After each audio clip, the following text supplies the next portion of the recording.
tal? ¿Cómo están? En este video vamos a poder ver ejemplos de cómo los distintos conceptos que fuimos aprendiendo en el capítulo de generalidades de funciones van tomando forma en las funciones polinómicas.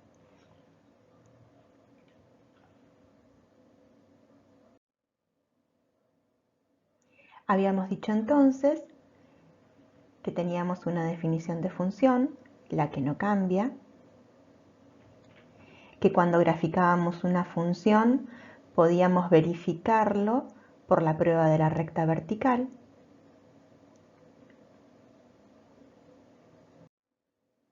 Entonces lo que vamos a ver ahora es una recta vertical que intersecta a una función lineal, a una función de segundo grado y a una función cúbica.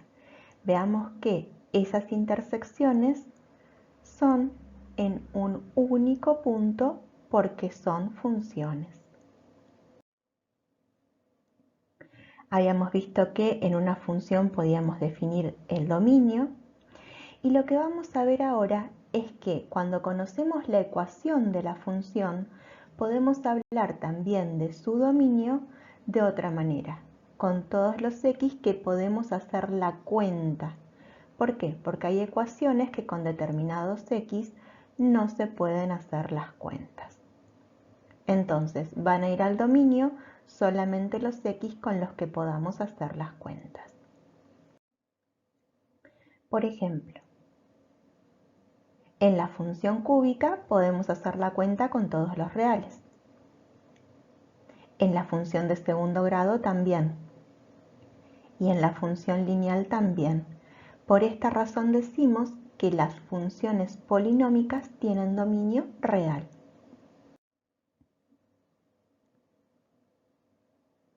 También habíamos definido codominio, imagen o rango.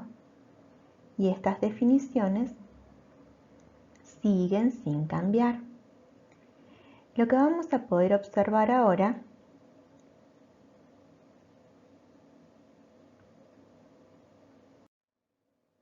es que los valores de las imágenes en la función lineal son todos los reales. Entonces decimos que el conjunto B o conjunto de llegada o codominio coincide con la imagen o rango de la función. En la función de segundo grado, si consideramos el conjunto de llegada B, vamos a ver que la imagen va de menos infinito hasta 3. ¿Por qué? Porque la imagen no toma valores mayores que 3. Y en la función cúbica nuevamente la imagen coincide con el codominio y son todos los reales. Cuando tenemos que encontrar las intersecciones con los ejes, para la función lineal vamos a tener que resolver estos dos sistemas mixtos. Para la función de segundo grado se forman estos dos sistemas y para la función cúbica estos dos sistemas. Ahora conocemos las ecuaciones, podemos plantear los sistemas y resolverlos. Cuando resolvemos estos sistemas, obtenemos las coordenadas de estas intersecciones para la función lineal, estas intersecciones para la función de segundo grado y estas intersecciones para la función de grado 3.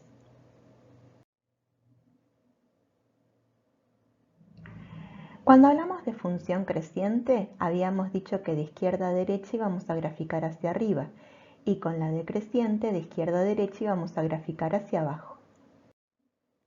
En la función lineal graficamos hacia arriba, así que esa función lineal es creciente. En la función del segundo grado primero graficamos hacia arriba, después graficamos hacia abajo, es decir que hay un intervalo de crecimiento y un intervalo de decrecimiento. Y en la función cúbica siempre graficamos hacia abajo, en esta función cúbica y en esta función de segundo grado. pueden ocurrir cosas distintas. Cuando hablamos de conjunto de positividad, lo hicimos pensando en el gráfico porque no contábamos con la ecuación. Pero analíticamente, para la función lineal, el conjunto de positividad se va a formar con los x pertenecientes a los reales que verifican 2x menos 3 medios mayor que 0. Se plantea por la definición la inecuación. Cuando se resuelve, se obtiene el conjunto de positividad. Para la función de segundo grado tiene que verificarse que menos x a la 2 menos 2x más 2 tiene que ser positivo. Se resuelve la inecuación de segundo grado y se obtiene analíticamente el conjunto de positividad. Y para la función cúbica se obtiene que menos x menos 1 al cubo menos 3 tiene que ser positivo. Se resuelve la inecuación cúbica y se obtiene así analíticamente el conjunto de positividad. Podemos ver que ese es el intervalo que es el conjunto de positividad en la función lineal, porque la gráfica está por arriba del eje X. Este es el intervalo que es conjunto de positividad en la de segundo grado. Ese es el conjunto que es de positividad en la de grado 3. De manera análoga, para el conjunto de negatividad, se plantea analíticamente una inecuación para la función lineal, otra inecuación para la función de segundo grado, otra inecuación para la función cúbica, inecuaciones que ya saben resolver y de esa manera obtienen analíticamente el conjunto de negatividad, que gráficamente sigue verificando tener gráfica por debajo del eje X. Ese intervalo sería en la función lineal, estos dos intervalos en la función de segundo grado y este intervalo en la función cúbica. Cuando hablamos de concavidad, vamos a seguir viéndolo visualmente, de manera que podemos decir que la función de segundo grado, que esta función de segundo grado es cóncava hacia abajo, que en este intervalo esta función de grado 3 es cóncava hacia arriba y que en otro intervalo es cóncava hacia abajo y que en donde cambia la concavidad tenemos un punto de inflexión. Lo referido a mínimos y máximos relativos o absolutos no cambia. En la función lineal no tenemos ni mínimo ni máximo, porque va tanto hacia valores cada vez menores como hacia valores cada vez mayores. En la función cúbica lo mismo, no tenemos ni mínimo ni máximo. Solamente tenemos un máximo en esta función de segundo grado, que lo encontramos en el vértice de la función.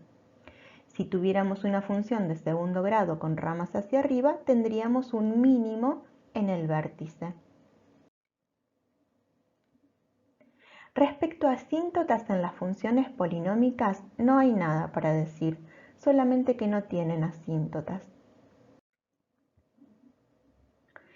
La función inyectiva la vamos a seguir estudiando mediante la prueba de la recta horizontal. Como vemos, las rectas horizontales en la función lineal intersectan una sola vez. No así en la función de segundo grado, que esa recta, por ejemplo, intersecta más de una vez, pero sí en la función de grado 3, en donde también tenemos intersección una sola vez. Entonces decimos que la lineal y la cúbica son inyectivas y que la de segundo grado no es inyectiva. Para la sobreyectividad evaluamos que el codominio sea igual al rango. Entonces, para esto vamos a ver que en la función lineal todos los valores reales pertenecen al rango. En la función de segundo grado, ahí vemos que hay valores del eje Y que no tienen ningún X.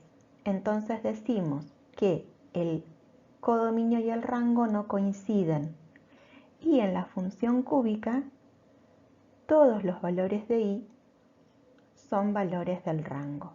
Por esta razón, la lineal y la cúbica son sobreyectivas, pero la de segundo grado no es sobreyectiva. Para poder evaluar si una función es par, evaluamos su simetría respecto del eje Y. Por ejemplo, ahí vemos que el simétrico del punto desde el que se desplaza, que es un punto de la gráfica, tendría que ser el punto en el que está la carita, pero ¿qué ocurre? En ese punto no hay gráfica de la función. Entonces, en esa función no hay paridad. Sí hay simetría, pero no respecto del eje Y, sino respecto de otra recta vertical. Entonces, no hay paridad. Lo mismo ocurre con la función lineal y con la función cúbica. Con respecto a la imparidad, estudiamos una simetría respecto del origen. Vean que ese simétrico no pertenece a la gráfica, ese simétrico tampoco pertenece a la gráfica y ese simétrico tampoco pertenece a la gráfica, por lo que ninguna de las tres funciones son impares.